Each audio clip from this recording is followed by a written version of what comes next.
Hello, good morning. Cell के बारे में काफ़ी हम लोग पिछले क्लासों में चर्चा किया है।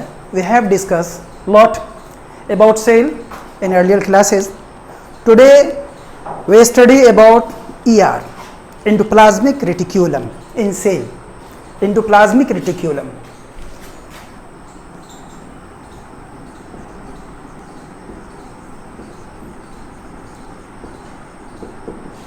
एंडोप्लाज्मिक रेटिक्यूलम, शॉर्ट में इसको हम लोग ER लिखेंगे। अंतःपर्दिवीय जालिका, अंतःपर्दिवीय जालिका। अंतःपर्दिवीय जालिका, इसका पहले डायग्राम हम लोग देख लें तो आसान हो जाएगा। Cell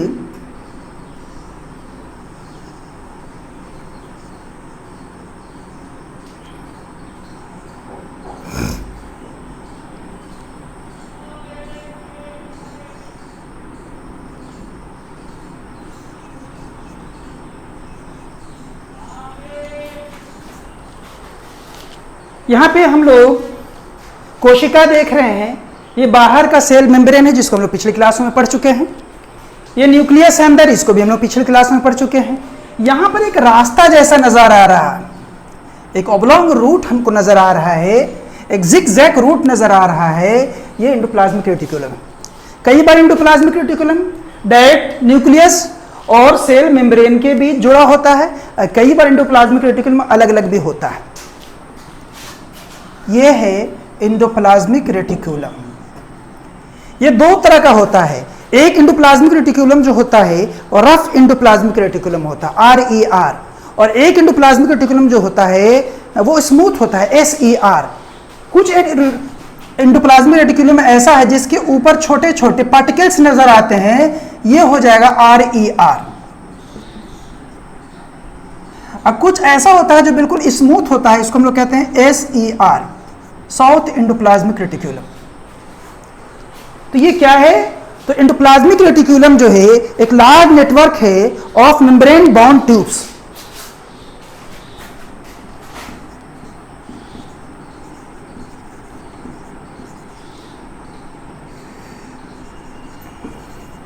endoplasmic reticulum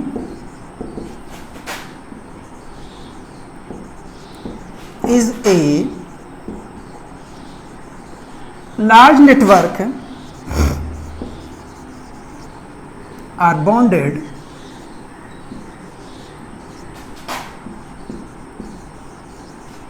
sheet tubes or sheet or sheets। ये जो है बॉन्डेड शीट से बना हुआ है, बॉन्डेड ट्यूब से बना हुआ है ना। इट लुक्स लाइक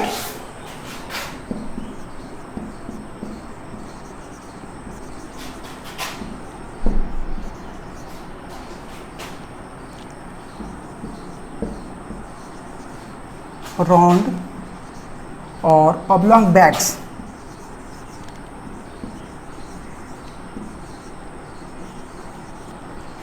ये देखने में राउंड लगता है और टेढ़ा मेढ़ा घुमावदार बैग जैसा भी लगता है।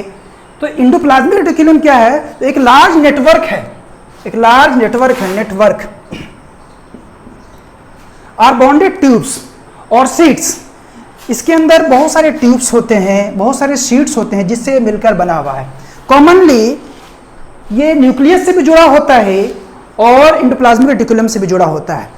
ये न्यूक्लियस के अंदर के न्यूक्लियोप्लाज्म को बाहर जाने में, साइटोप्लाज्म में जाने में मदद करता है, और बाहर के साइटोप्लाज्म के मॉलिक्यूल्स को न्यूक्लियोप्लाज्म में जाने में मदद करता है। जिस तरह से सेल मेम्ब्रेन का भी काम है इन्स आउट्स करना, बहुत हद तक ER का भी इस टाइप से काम है। ER बहुत इंपॉर्टेंट है। ER के और भी कई वर्क हैं जिसको हम लोग यहाँ पर देखेंगे। जैसा कि हम लोगों ने देखा, 2 टाइप ऑफ एंडोप्लाज्मिक रेटिकुलम। अंतःपर्दिवीय जालिका जो है कोशिका का सबसे बड़ा ट्यूब्स है, कोशिका के अंदर का। ये जो है मटेरियल्स को इधर से उधर भी पहुंचाता है, transport of materials from cytoplasm to nucleoplasm, from nucleoplasm to cytoplasm. Two types of ER. Two types of ER. Endoplasmic reticulum जो है दो प्रकार का है। पहला का जो नाम है RER, इसको हम लोग कहते हैं रफ इंडोप्लाज्मिक रेटिकुलम, और दूसरा जो है SER,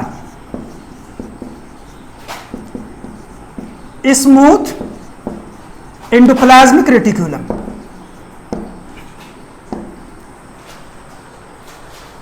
रफ एंडोप्लाज्मिक रेटिकुलम और स्मूथ एंडोप्लाज्मिक रेटिकुलम। रफ क्या है?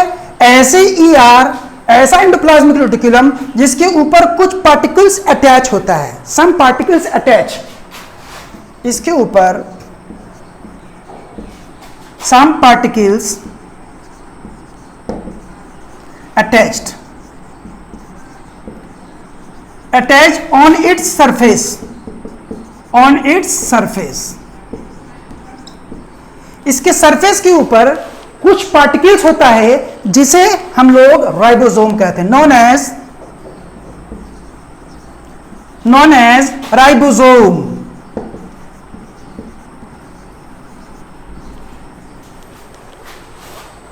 रफ एंडोप्लाज्मिक रेटिक्यूलम जिसके ऊपर छोटे छोटे दाने जैसी रचना होती है, इस रचना को हम लोग राइबोसोम कहते हैं। Ribosome is one of the important factor as we read in last class.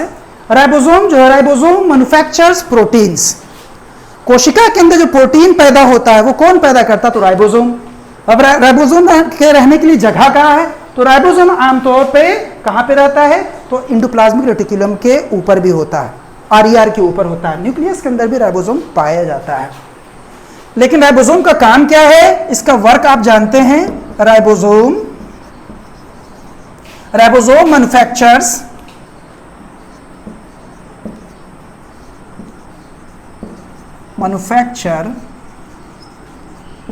Protein.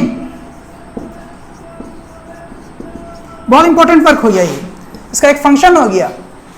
RER, what is RER?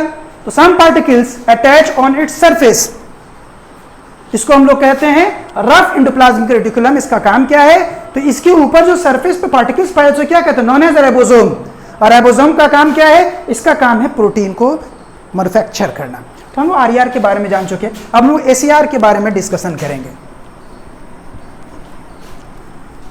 Smooth endoplasmic reticulum ये चिकना होता है।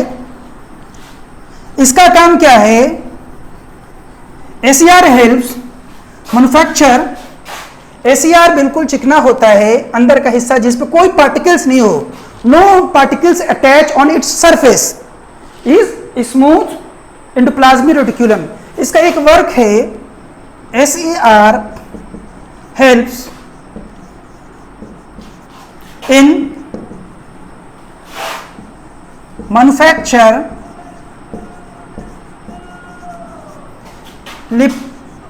lipids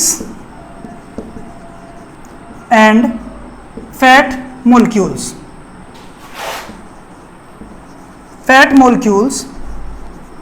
for cell। जी, सेल के अंदर जो लिपिड्स चाहिए, सेल के अंदर जो वसा चाहिए, सेल के अंदर जो फैट्स चाहिए, ये कहाँ पैदा होता है? तो ये SER इसको पैदा करता है। SER helps in manufacture lipids and fat molecules for sale. SER जो बिल्कुल इसके ऊपर कोई पार्टिकल्स नहीं होता, ये स्मूथ होता है, ये चिकना होता है, इसे हम लोग स्मूथ एंडोप्लाज्मिक रेटिकुलम कहते हैं। इसका एक काम और है, SER plays a crucial role in detoxifying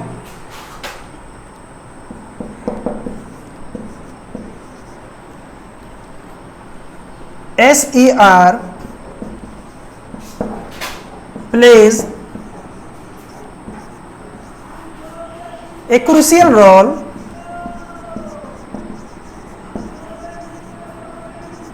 in detoxifying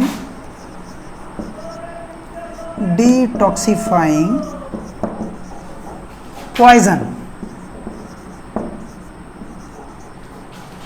or drugs of cell.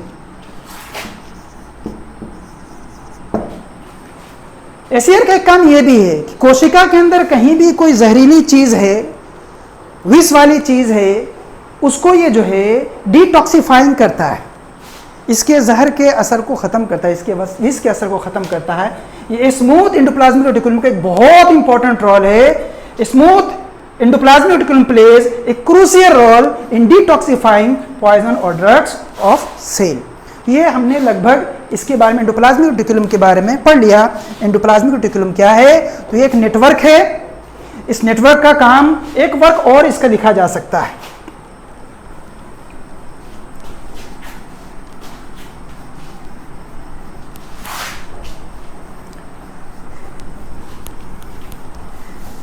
Function में एक और डाला जा सकता है, ER endoplasmic reticulum transports of material helps in transporting materials and transporting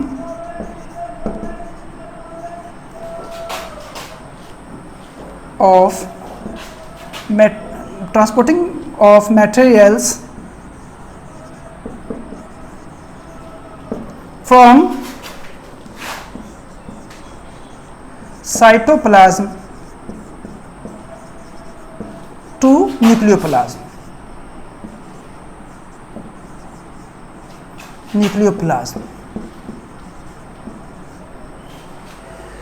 ये transport ER helps in transporting of materials between कर दे तो और भी अच्छा होगा, between cytoplasm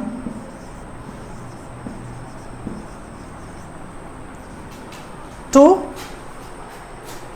and nucleoplasm, cytoplasm and nucleoplasm.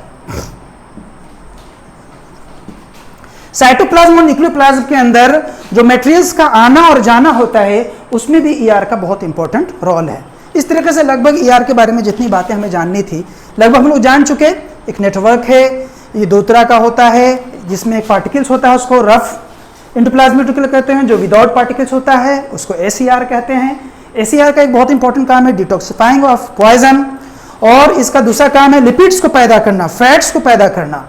और RER जिसके ऊपर पार्टिकल्स छोटे छोटे होते हैं, उस पार्टिकल्स को हम लोग क्या कहते हैं? राइबोसोम कहते हैं। और राइबोसोम का क्या काम है? राइबोसोम का काम जो है हमारे अंदर प्रोटीन्स को पैदा करना। एक और चीज याद आ गई, उसको भी हम लोग लिख लें। These protein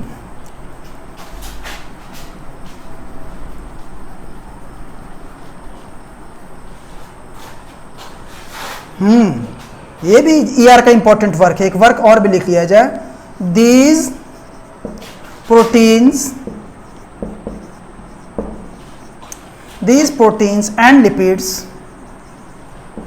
and lipids manufacture membrane of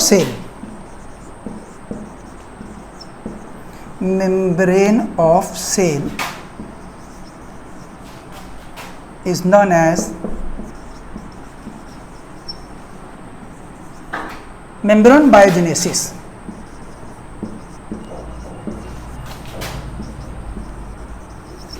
membrane biogenesis।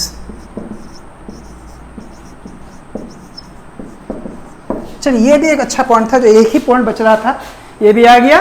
This proteins and lipids, इसके अंदर जो प्रोटीन बना, लिपिड्स बना, ये दोनों जो है मेम्ब्रेन के बनने में मदद करता है। कोशिका के अंदर कहीं भी कोई झिल्ली बनती है उसके बनने में ये मदद करता है। इसको हम लोग मेम्ब्रेन बायोजेनेसिस भी कहते हैं। चलिए ER हो गया फिनिश। अब हम लोग ER के बाद वैक्यूल्स के बारे में पढ़ लें।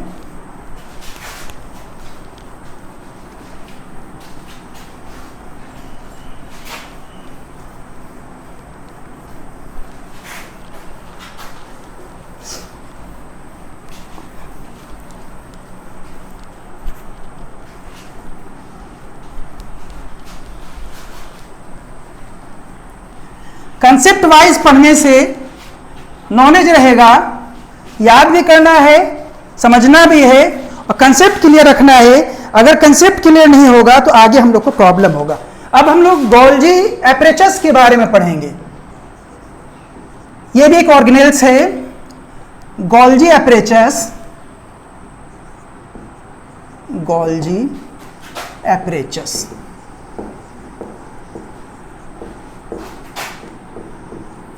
जिसको हम लोग हिंदी में गोल्जी काय भी कहते हैं,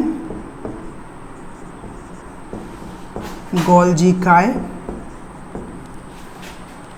गोल्जी बॉडी कोशिका में कैसा होता है, इसके स्ट्रक्चर को भी पहले हम लोग समझेंगे।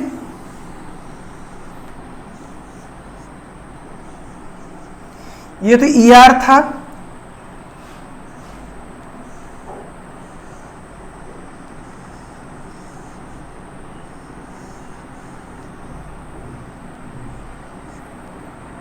इस टाइप से गॉजी बॉडी होता है, जैसे एक प्लेट पर दूसरा प्लेट, दूसरे प्लेट पर तीसरा प्लेट, इस टाइप का जो डायग्राम होता है इसको हम लोग गोल्जी एपरेचस कहते हैं। स्टैक्स, इसके अंदर जो इस टाइप का रचना होता है, इस बाहर की रचना को हम लोग कहते हैं वेसिकल्स, इसको कहते हैं सिस्टर्न,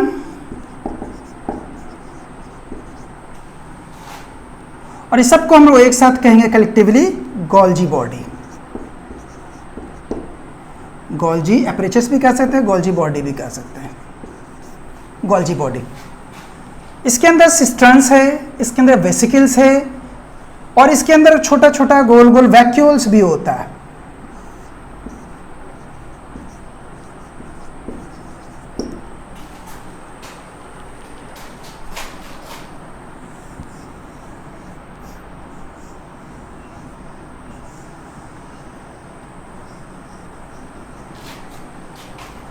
वेसिकल्स,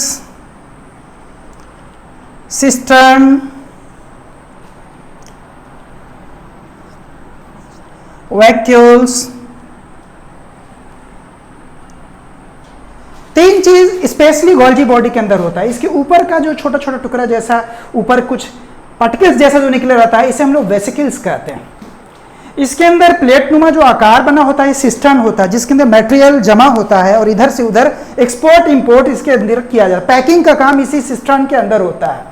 और इसके अंदर कुछ वैक्यूल्स भी होते हैं, छोटे छोटे वैक्यूल्स भी होते हैं, राजधानी भी इसके अंदर कुछ पाए जाते हैं। ये तीन पार्ट स्पेशली पाया जाता है इसके अंदर गोल्जी एपरेचस के अंदर। गोल्जी एपरेचस जो असल खोदा है कैमिलो गोल्जी ने, सबसे पहले इसको डिस्क्राइब किया,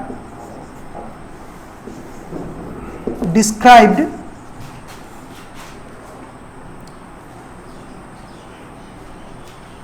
Camillo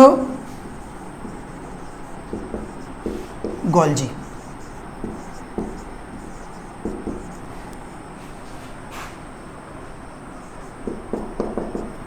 describe it Camillo Golgi. Camillo Golgi ने सबसे पहले इसको खोला, इसको सबसे पहले खोजा। Consist of systems of membrane bound vesicles, इसके अंदर मेम्ब्रेन बॉन्ड वेसिकल्स है, मेम्ब्रेन बॉन्ड वेसिकल्स है।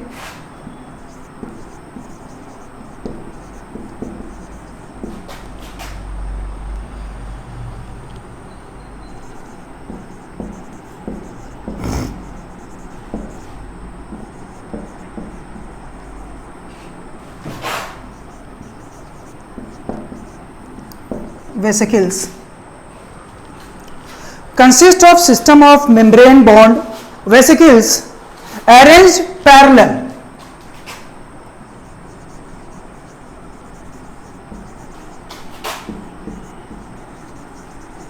बिल्कुल आप देख रहे हैं पैरेलल है एक दूसरे के, ये पैरेलल है, non as system.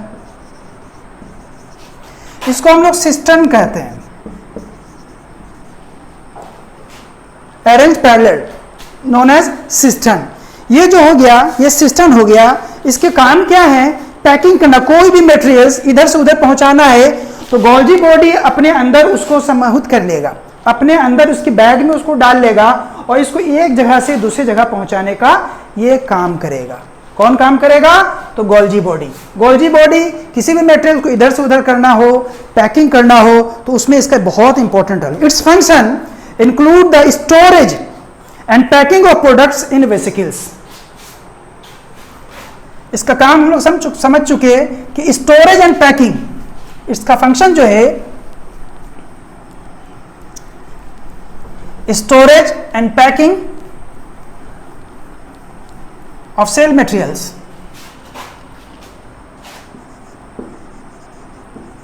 Storage and packing of cells materials. Cells के अंदर जो भी मटेरियल्स है उसको स्टोर कहाँ किया जाता है? तो गोल्जी बॉडी में। उसकी पैकिंग कहाँ होती है? तो गोल्जी बॉडी में। इससे पहले मैंने ईआर पढ़ा था, इसमें ट्रांसपोर्टेशन ऑफ मटेरियल, किसी पदार्थ को इधर से उधर ट्रांसपोर्ट का काम सेल के अंदर कौन करता है? तो ईआर। पैकिंग का काम, स्टोरेज का काम सेल के अंदर कौन करता है? तो गोल्जी एपरेचर्स। इसको हम लोग को जानना चाहिए कि ये जो है इसको इस टाइप से करता है।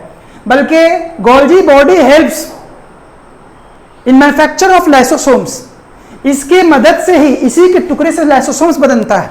लाइसोसोम्स क्या है? ये जिस तरह से समाज के अंदर म्युनिसिपैलिटी के द्वारा समाज की सफाई की जाती है, तो सेल के अंदर कहीं भी कोई गंदगी हो उसकी सफाई करने के लिए कौन है? तो लाइसोसोम। लाइसोसोम जो बना है वो इसी के हेल्प से बना, गोल्जी बॉडी। तो इसका एक फंक्शन ये भी है, एक function storage and packing of cells materials, और दूसरा है इट हेल्प्स, गोल्जी बॉडी जो है इट हेल्प्स फॉर मैन्युफैक्चरिंग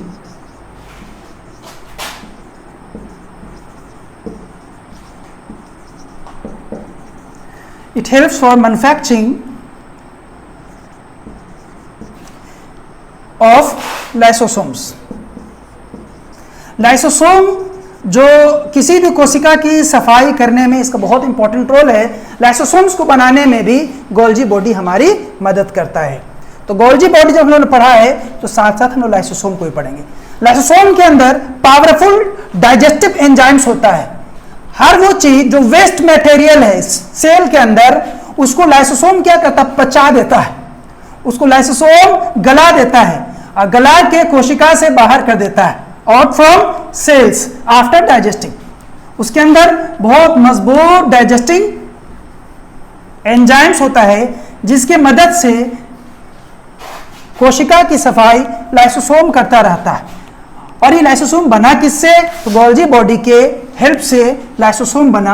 अब हम लोग लाइसोसोम को पढ़ेंगे। अगर किसी वजह से वो लाइसोसोम ब्रस्ट हो गया, कोशिका के अंदर फट गया, तो अपने कोशिका को भी गला देता है।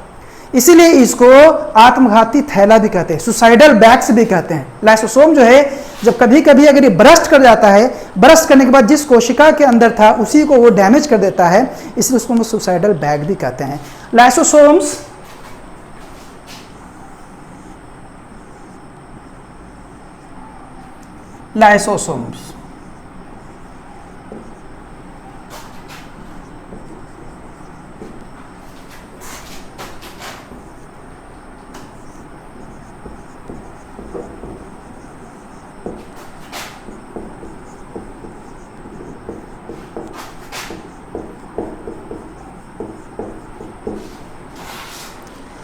लाइसोसोम्स जैसा कि हम लोग जान चुके हैं, इसके बारे में कुछ आपस में बहस भी कर चुके। Lysosomes help to keep the clean of cell. ये जो है सेल की सफाई करता है।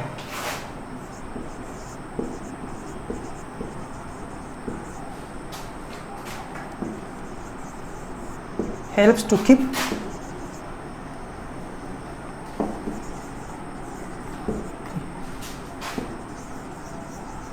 Clean the cell by their powerful digestive enzymes, by their powerful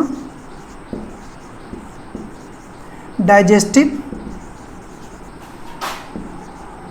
enzymes। इसके अंदर जो एंजाइम्स होता है वो काफ़ी पावरफुल होता है। कोशिका के अंदर कोई भी वेस्ट आइटम इधर उधर घूम रहा है तो ट्रैफिक पुलिस कैसे पूछती तुम क्या कर रहे हो, 12 बजे रात में बाहर क्यों घूम रहे हो? एक आदमी बार बार एक गली में चल रहा है, रोड में चल रहा है, तो लोग क्वेश्चन से करते हैं why you're wondering here and there, इस गली में इधर उधर तुम क्यों घूम रहे हो?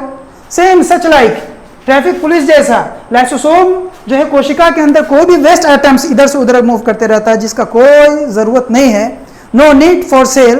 इन सच सिचुएशन उसको अपने करीब करता है और अपने अंदर करके अपने एंजाइम से उसको पचा देता है, गला देता है।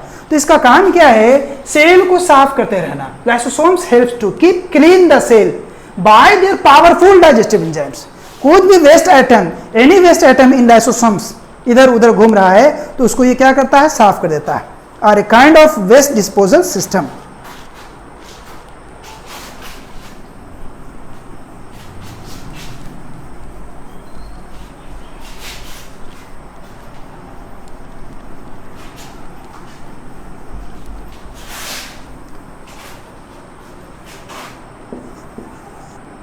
Lysosomes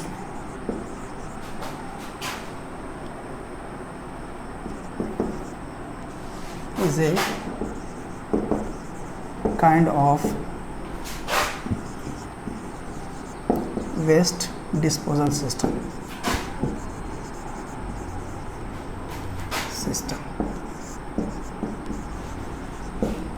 लाइसोसोम जो है वेस्ट जितनी चीज़ उसको डिस्पोज कर देता है, इसको सेल के अंदर से क्लियर कर देता है। ये लाइसोसोम बहुत इंपॉर्टेंट है। अगर किसी वजह से ये बर्स्ट कर गया तो ये अपने उस कोशिका को भी गला देता है जिस कोशिका के अंदर ये रह रहा है, इसलिए इसको सुसाइडल बैग भी कहते हैं। When the cell gets damage lysosome may burst and the enzymes digest their own cell, therefore lysosome are known as suicidal cell.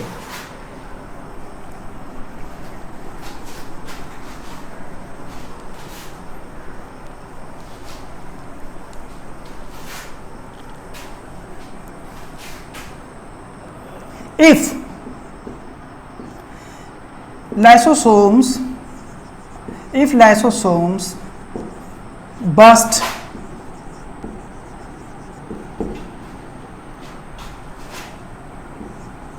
it digest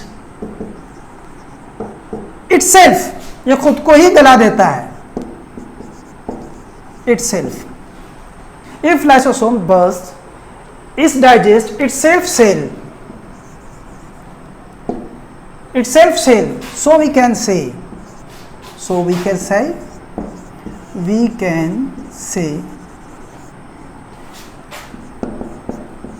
it is a suicidal bag. It is a suicidal bag. इसके अंदर जो digestive enzymes होता है इतना powerful होता है, किसी वजह से इसके अंदर ये जो लाइसोसोम मूव कर रहा है किसी वजह से टूट गया। जब ये टूट जाएगा तो इसके अंदर का एंजाइम्स जैसे बाहर निकलेगा इस सबको गला देगा, तोड़ फोड़ के रख देगा, यानी जिस सेल में था उसको वो पूरी तरीके से डैमेज कर देगा। If lysosomes burst, it digests itself. So we can say it is a suicidal bag. हम लोग लगभग लाइसोसोम के बारे में भी डिटेल्स में हम लोग पढ़ चुके हैं। अब हम लोग वैक्यूल्स देखेंगे। ऑर्गेनेल्स सेल्स का एक इंपॉर्टेंट पार्ट है वैक्यूल्स। वैक्यूल्स जिसको हिंदी में हम लोग राजधानी में कहते हैं। वैक्यूल्स जो होता है प्लांट सेल में भी होता है और जंतु सेल में भी होता है, लेकिन एक बहुत बड़ा अंतर है। प्लांट सेल में वैक्यूल्स बहुत बड़ा होता है जबकि जंतु सेल में वैक्यूल्स बहुत छोटा होता है।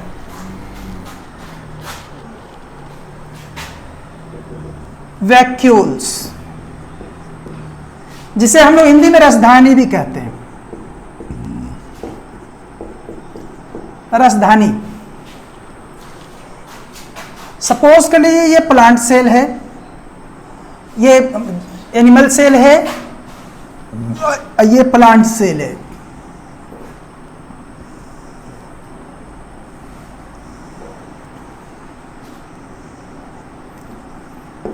Plant cell, animal cell.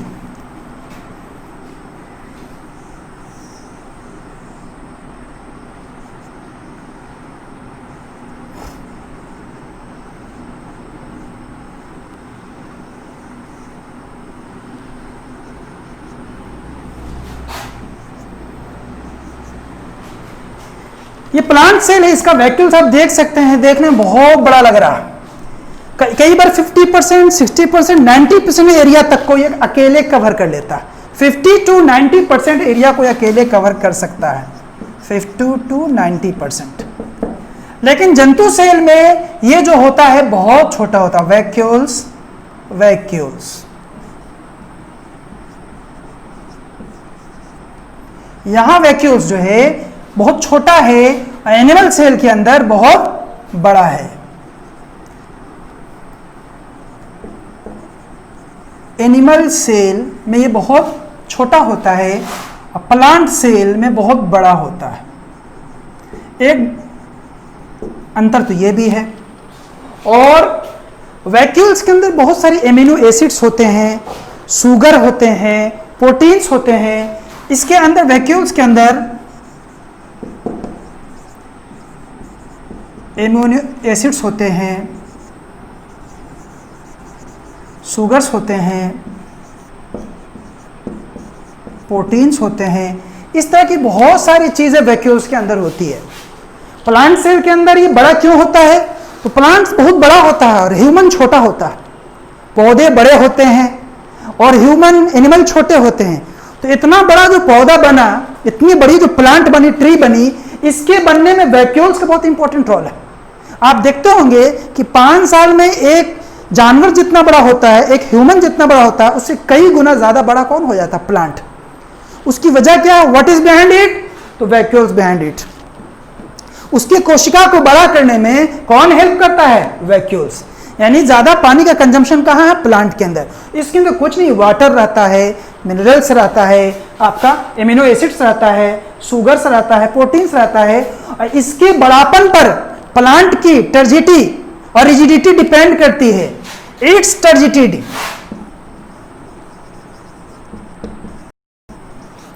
और रिजिडिटी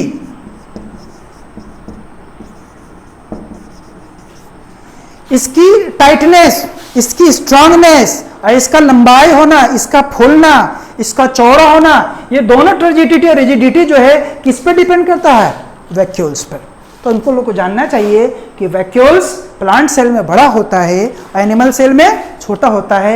वैक्यूल्स के अंदर क्या से क्या हो सकता है? तो एमिनो एसिड्स हो सकता है, वाटर हो सकता है, मिनरल्स हो सकता है, शुगर्स हो सकता है, वाटर्स भी इसके अंदर है, मिनरल्स भी इसके अंदर है, प्रोटीन्स भी इसके अंदर है। ये सारी चीजें इसके अंदर हो सकती है। प्लांट का टर्जिडिटी, इसका डेवलपमेंट, इसकी rigidity, it is depend on vacuoles. तो वैक्यूल्स के बारे में डिटेल्स में हम लोग बहुत कुछ जान चुके हैं। Vacuoles are storage sacs for solid और liquid contents.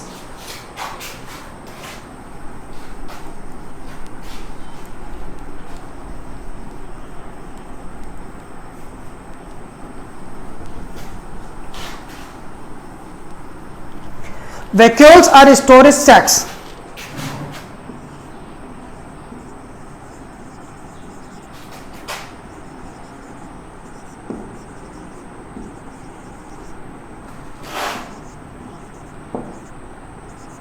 Solid and liquid.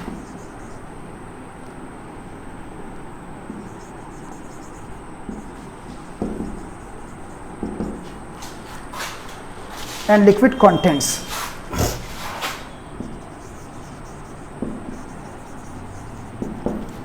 इस टाइप से वैक्यूल्स के बारे में भी लगभग हम लोग जान चुके हैं। ये क्या है?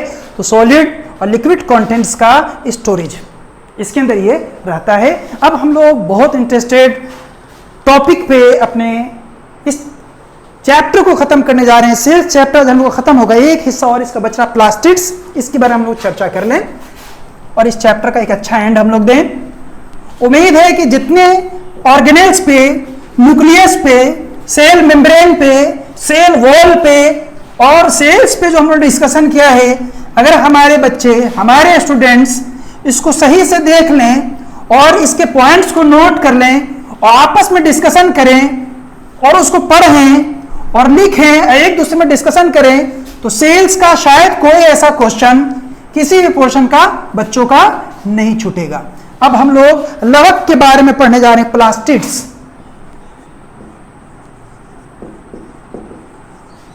प्लास्टिड्स, लवक। ये सिर्फ प्लांट सेल में पाया जाता है। इसकी एक विशेषता ये भी है कि ये एनिमल सेल के अंदर नहीं पाया जाता है। Vacuoles, nucleus, plastids.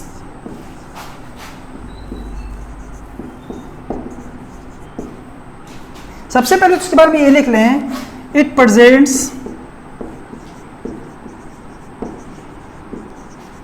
Only in plant cell, only in plant cell. ये सिर्फ प्लांट सेल के अंदर पाया जाता है, एनिमल सेल के अंदर नहीं पाया जाता। अगर कोई कहे कि प्लास्टिड और एनिमल सेल, इम्पॉसिबल। ये सिर्फ प्लांट सेल के अंदर पाया जाता है और बहुत इंपॉर्टेंट रोल है इसका प्लांट के अंदर। There are 3 type of plastids. There are 3 types of plastids. एक है क्रोमोप्लास्ट। क्रोमोप्लास्ट जिसको हम लोग हिंदी में कहते हैं वर्णी लवक। हिंदी में इसे हम लोग कहते हैं वर्णी लवक। दूसरा है ल्यूकोप्लास्ट। ल्यूकोप्लास्ट इसे हिंदी में हम लोग कहते हैं आवर्णी लवक। आवर्णी लवक। और तीसरा है क्लोरोप्लास्ट। क्लोरोप्लास्ट जिसे हम लोग हरित लवक कहते हैं, जिसको हम लोगों ने काफ़ी डिटेल्स में पढ़ा था फोटोसिंथेसिस में इसको हम लोगों ने। तो क्लोरोप्लास्ट जो है it is essential for photosynthesis.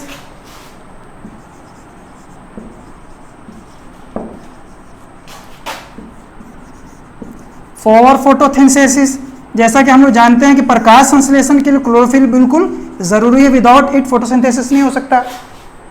Leucoplast जो है आवर्णी लवक है, ये स्टोरेज है। भोजन जो बनता है पौधे के अंदर, तो भोजन बनने के बाद कुछ भोजन का तो यूज होता है, बहुत सारा भोजन बच जाता तो कहाँ जाता है? हम लोग अपने घरों के अंदर अपने भोजन को फ्रीज में रख देते हैं। पौधे का फ्रीज कहाँ है? पौधे का फ्रीज ल्यूकोप्लास्ट है, ये जड़ में पाया जाता है। ल्यूकोप्लास्ट जो है जड़ के अंदर पाया जाता है। जो भी एक्स्ट्रा ग्लूकोज है, जो भी एक्स्ट्रा न्यूट्रिशन है जो पौधे ने अपने पत्ते के अंदर तैयार किया, उसका स्टोरेज कहाँ होता है? ल्यूकोप्लास्ट के अंदर। और अकॉर्डिंग टू नीड वहां से सप्लाई होता है। जब जरूरत पड़ती है तो फिर वहां से उसका सप्लाई होता है। इसीलिए हम जानते हैं कि पौधे में वाटर जो जाता है वन वे, सिर्फ नीचे से ऊपर की ओर जाता है, लेकिन पौधे में जो भोजन होता है वो 2 वे होता है। नीचे से ऊपर भी जाता है, ऊपर से नीचे भी आता है। जब भोजन तो तैयार होता है पत्ते में ऊपर, इस्तेमाल के बाद जो जरूरत है पौधे का, उसके इस्तेमाल के बाद उसको स्टोर कर दिया था जड़ में, तो ऊपर से नीचे आ गया।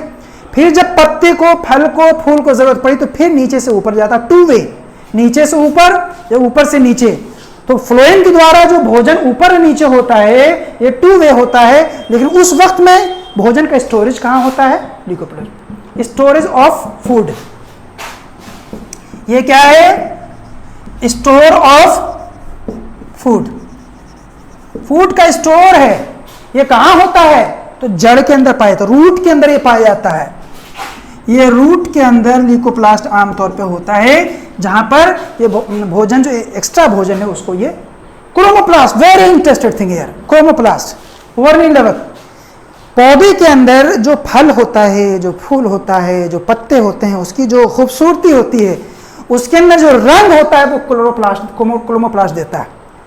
अनार का रंग, अमरूद का रंग, केले का रंग और गुलाब का रंग और तमाम जूही और चमेली जितनी फूल है, इन फूलों के अंदर बैगनी रंग, लाल रंग, पीले रंग, जितने रंग फल के अंदर, फूल के अंदर और पत्ते के अंदर आते हैं, दैट इज बाय क्रोमोप्लास्ट। इस तरीके से हम लोगों ने प्लास्ट के तीनों हिस्से को अच्छे से समझ लिया।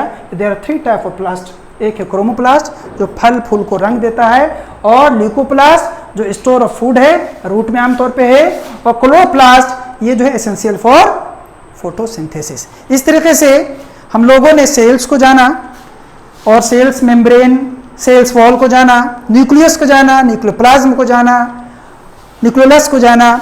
उसके बाद हम लोगों ने ऑर्गेनेल्स में माइटोकॉन्ड्रिया पढ़ा, ऑर्गेनेल्स में हम लोगों ने एंडोप्लाज्मिक रेटिकुलम पढ़ा, राइबोसोम पढ़ा, लाइसोसोम पढ़ा, वैक्यूल्स पढ़ा और प्लास्टिड पढ़ा। लगभग 9th क्लास के सिलेबस के अंदर जितने ऑर्गेनेल्स हैं, जितने कोशिकांग हैं, उसको हम लोगों ने आज फिनिश कर लिया है। इससे रिलेटेड कुछ क्वेश्चन है, उसको हम लोग नोट कर लें और फर्स्ट चैप्टर खत्म करें। नेक्स्ट डे 9th क्लास के लिए सेकंड चैप्टर लेके हम आएंगे। उस चैप्टर का नाम है उत्तक, टिश्यू।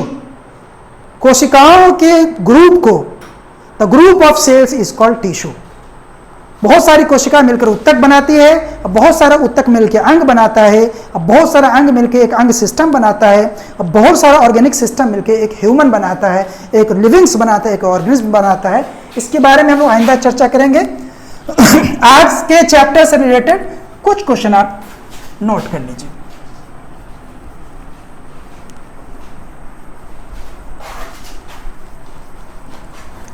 सबसे पहला क्वेश्चन हम लोग आज जो लिखेंगे वो यही लिखेंगे, what knew about endoplasmic reticulum. या इसको और इंटरेस्टेड कर दे तो डिटेल्स में आ जाएगा।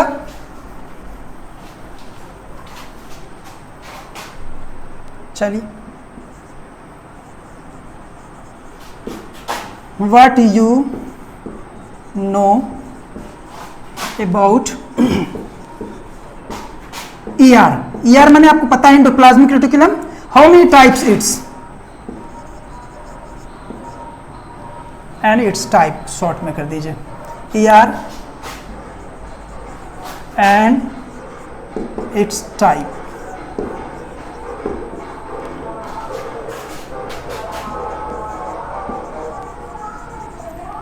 What you know about vacuoles, lysosome, Golgi apparatus,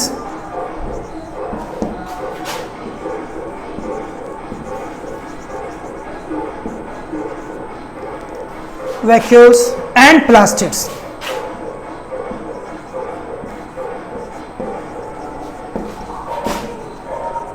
Describe it।